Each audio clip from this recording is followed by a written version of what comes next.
Hey guys, and welcome to the fish room. I'm Rachel O'Leary, and today we're going to continue work on the Shellie Tank. My friend Mark from Mexico has sent me a bunch more neat shells, and they're actually really beautiful, and as he says, they have a bit more bling.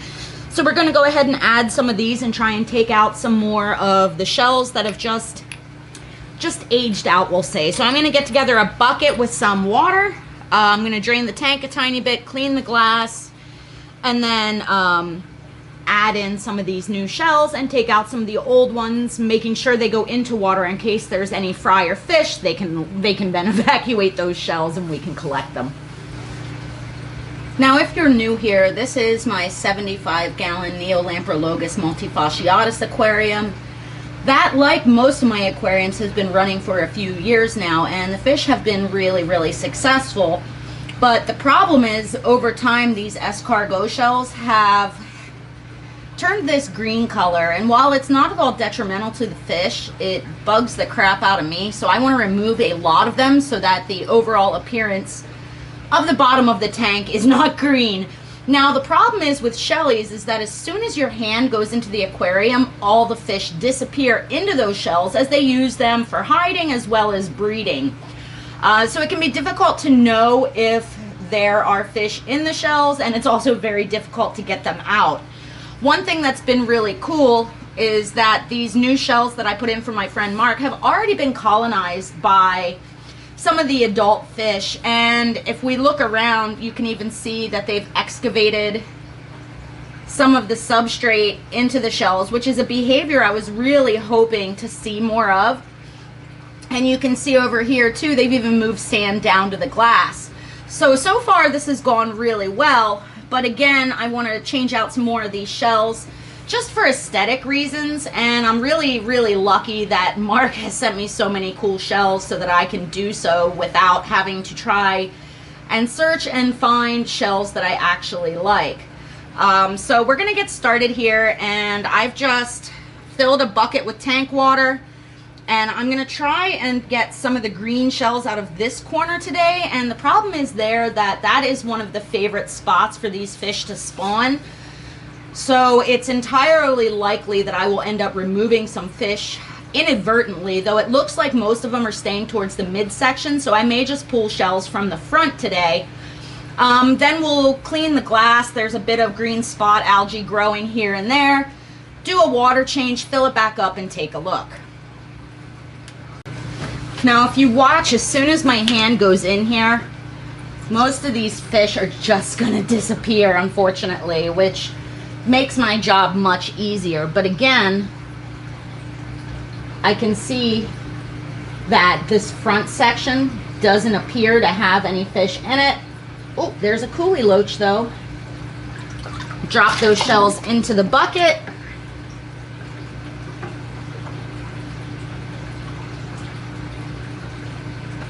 Now what's funny is that there were coolie loaches in this aquarium from its last manifestation 3 years ago, and I had actually completely drained this aquarium, taken out all the decor, and yet somehow there manages to still be some in there.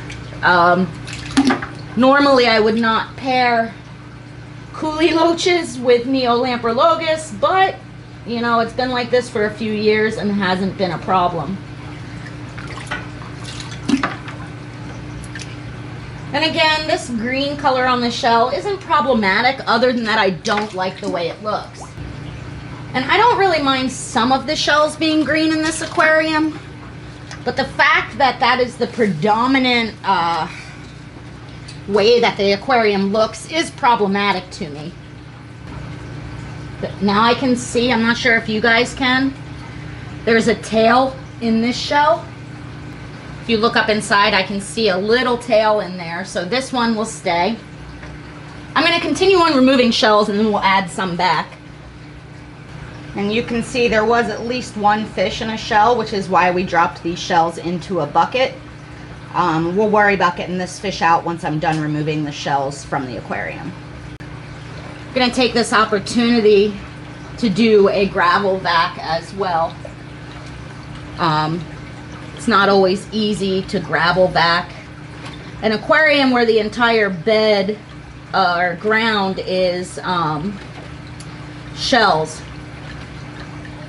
It's really not as bad as you would think, most likely because these guys really do excavate a lot of the substrate and move things around. So it doesn't get as dirty as it would in an aquarium that has fish that don't move things around, but it's still a good idea.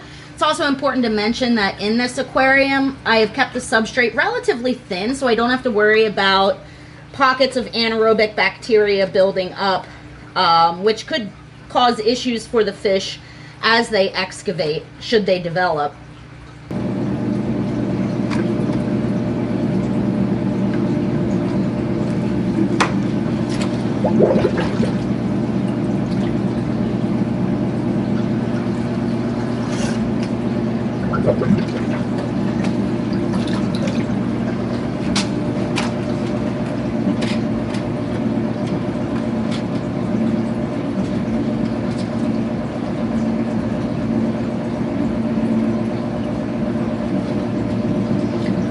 I only tend to do not massive water changes on this aquarium because this substrate is made of crushed coral, which means it changes the chemistry of my tap water to make things a bit harder for these fish.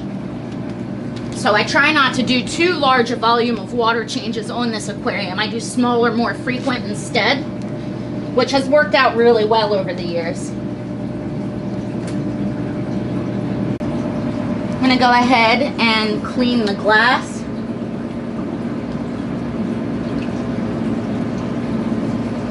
And I just use a razor blade. This aquarium's easy because it's on the bottom. After that, I'll just take a siphon tube when everything settles down and clean up the surface of the sand. Now I can see we for sure have 2 fish in the bucket, and I think there might be a third larger male. And again, we'll have to catch these out here in a little bit, but for now, I'm gonna take some of these shells and some of the shells from my birthday tank that exploded and just add them to the aquarium after I clean up that substrate. So the substrate's all cleaned up. I've removed all the shells that I'm going to for today, and now I'm just gonna add some back in. I do like to add a range of sizes and shaped shells, though the fish don't seem to be all that particular. And again, whoops, and again, all you do, put them in, make sure the trapped air is out, orient them so that the opening is up, and that's really it. And again, a big thank you to Mark for these shells. They're really gorgeous.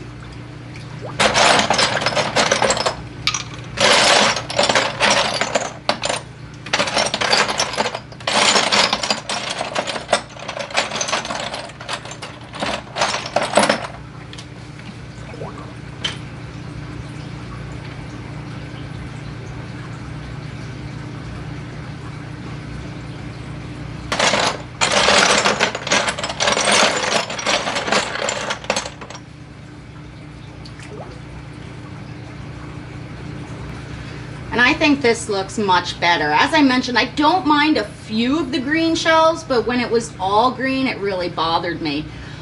So now I'm going to try and catch those fish in the bucket and add them back into the aquarium. I'll finish filling the aquarium. We'll let it settle down for a few minutes. There is just a little bit of suspended particulates, as you can see here, mainly because I have my air pump turned off so that you guys can hear me well. And then we'll see how the fish look. We'll feed them and take a look. I'm not sure if you guys will be able to see, but in this shell we have a fish.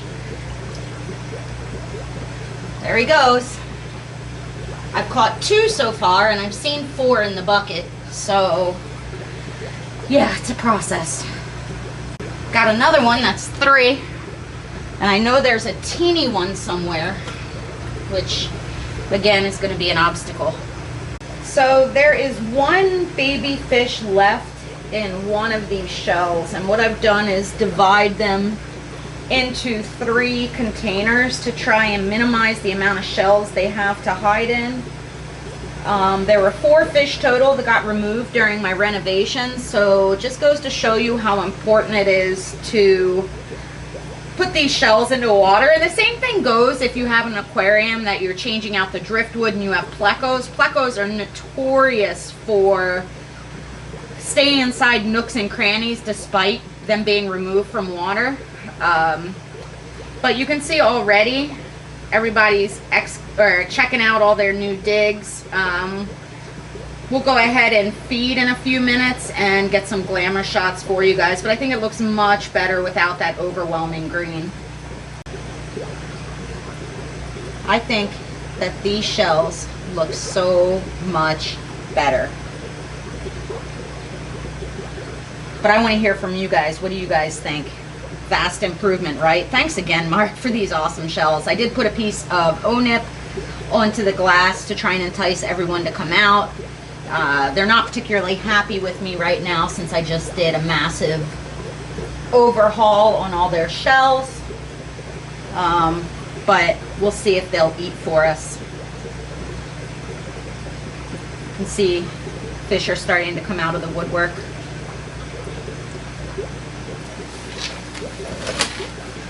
All in all, I think this rescape is an absolute success. I still have that one last fish to find, which it could take a while. I just wanted to thank you guys for your continued support and apologize that I won't be at Aquashella this weekend. With all that's been going on with my family's health, I thought it was best to stay close to home, and it wasn't feasible to drive all of us to Texas. I know it's going to be a really great event. I was really looking forward to it. I was really looking forward to meet all of you, and I know it's going to be a raging success, and I can't wait to see all the posts about it. But it is with great regret that I have to inform you that I can no longer attend. I have to put my family first, and sometimes that isn't fun, but it's always the most important thing to me. As always, make sure you subscribe with that notification bell on so you don't miss any of the upcoming videos. I'm hoping pretty soon we're going to start to move the 150.